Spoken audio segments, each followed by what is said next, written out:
Imagine dropping your husband off at the airport, waving goodbye like it's just another business trip, and then your 8-year-old son grabs your arm so tight it hurts.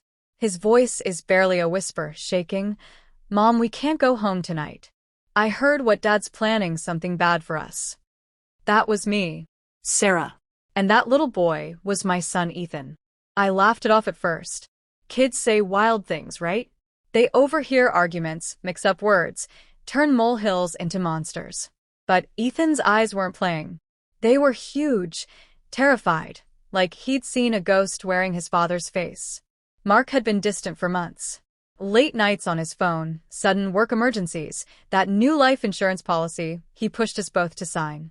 I told myself it was stress, marriage stuff, nothing more, until Ethan repeated the words he'd heard through the cracked bedroom door the night before. "Get rid of them. Make it look like an accident. Then it's just me and the money." My stomach dropped. What would you do if your child begged you not to go home, because Daddy might want you both gone forever? We drove in silence for a while. Then we pulled into our street, and every light in the house was on.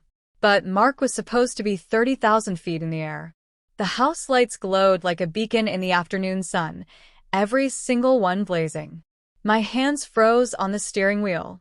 Mark's flight had taken off 40 minutes earlier. I'd watched the plane climb into the sky myself. So who the hell was inside our home? Ethan's small voice cut through the silence first. "Mom, see? I told you." I forced a smile that felt like cracking glass. Maybe he forgot something. Or the timer on the living room lamp got stuck again. Even I didn't believe it. We sat there, engine idling, staring at our own front door like it was a stranger. My phone buzzed, Mark's name on the screen. I answered on speaker, heart hammering. "Hey babe," he said, voice calm, airport noise in the background. "Just boarded. Flight's on time. You guys okay?" "Yeah." I lied. "We're good." Ethan says hi. Ethan's eyes went wide. He shook his head violently. "No, don't tell him we're here." Mark chuckled. "Tell my little man I love him. Kiss him for me. See you in 5 days." The call ended. 5 days. That's what he thought we had left. I looked at Ethan. His lower lip trembled. "He lied, Mom. He's not on the plane. I heard him say it last night. He was going to come back. After he does it." "Does what, baby?" My voice cracked. Ethan swallowed hard. He said he'd make sure we never bother him again. My throat closed.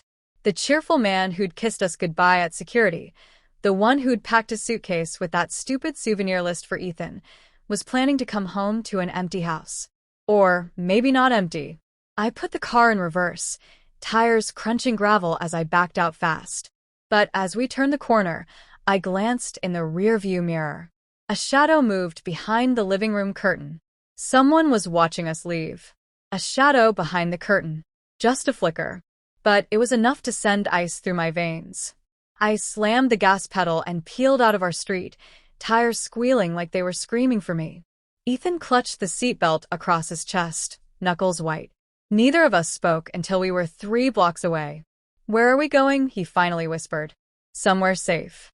Aunt Jenna's maybe. Or a hotel. Anywhere but here." My mind raced.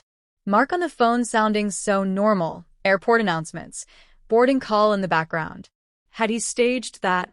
Was someone else at the gate pretending to be him? Or worse, had he never even left? I pulled into a quiet side street and killed the engine. Hands shaking, I opened my banking app. The joint account balance stared back. Normal. Then I remembered the life insurance emails he'd forwarded last month. "Just sign here, babe. It's for Ethan's future." I'd clicked through without reading the fine print. Stupid. So stupid. Ethan's voice broke the quiet. "Mom," he said her name too. "Whose name?" "Lisa." He said Lisa will take care of everything once you're gone. I thought he meant a babysitter at first. But then he laughed. Like it was funny. Lisa. The name hit like a slap. I'd seen it once, pop up on his phone screen late at night. He'd swiped it away, said it was a client. I believed him, because I wanted to. Now the pieces clicked into place with sickening speed. Affair. Money. A clean break. I started the car again. We're not going home. Not tonight. Not ever if I can help it. We drove toward the old community center parking lot. Empty this time of day. Good place to think. I texted my best friend. Call the police. Tell them my husband might be planning to hurt us. Send them to our house. Don't say it's from me. As I hit send, Ethan's head snapped up. Mom, look.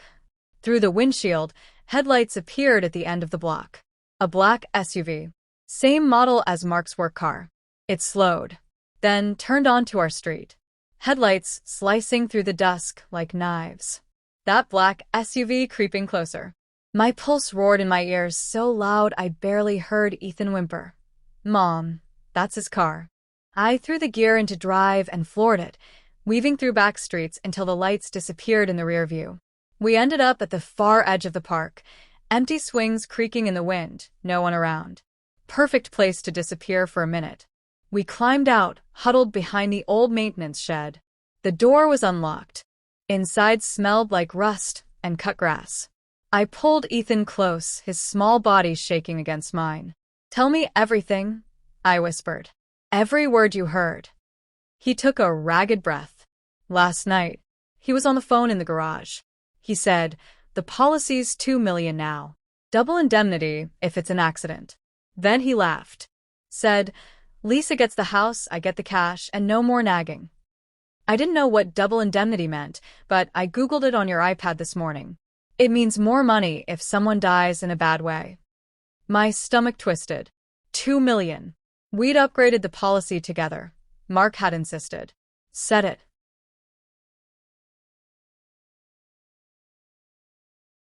Was responsible parenting. I'd signed because I trusted him. Trusted him. The contradiction burned. The man who'd read Ethan bedtime stories, who'd carried me over the threshold on our wedding day, had priced our lives like a business deal. I pressed my forehead to the cool metal wall. I'm so sorry, baby. I should have seen it. Ethan squeezed my hand. It's not your fault. But Mom, what if he finds us? Before I could answer, my phone lit up.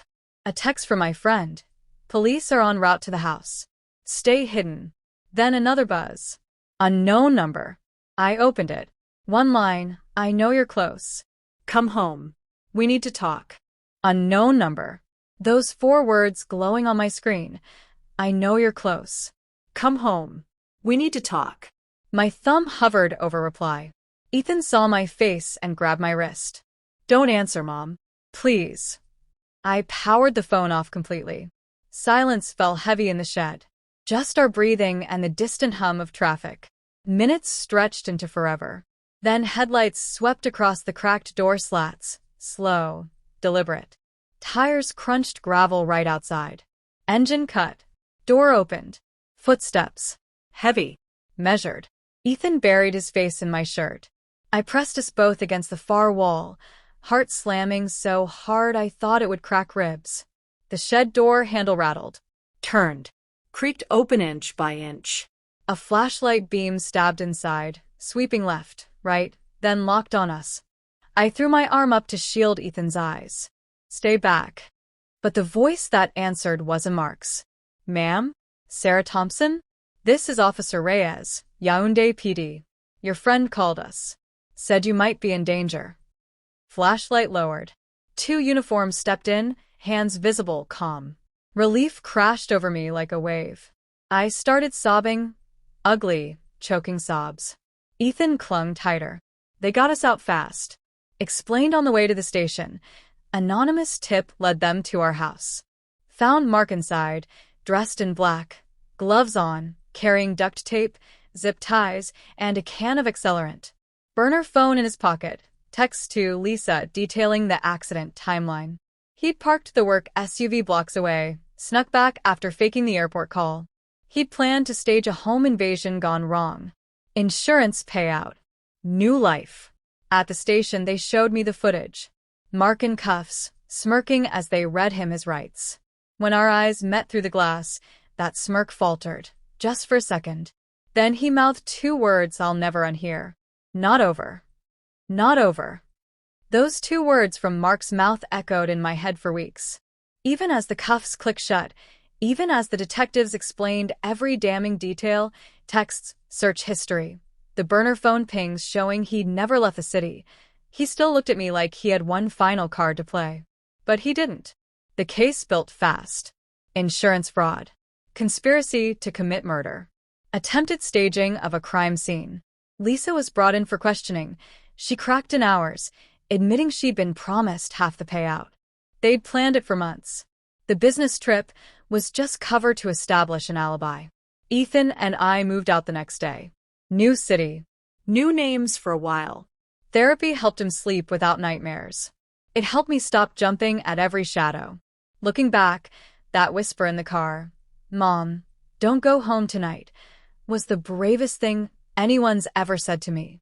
An 8-year-old boy saved our lives because he listened when the grown-ups wouldn't. So I ask you now, when was the last time you really listened to the people who love you most? Especially when they sound scared. Because sometimes the biggest dangers hide behind the people we trust the most. If this story shook you, hit that like button. Subscribe if you want more real stories that remind us to stay vigilant. Drop in the comments, what's the gut feeling you ignored, or the one that saved you? Share it. You never know who needs to hear it. Stay safe out there. And hug your kids a little tighter tonight.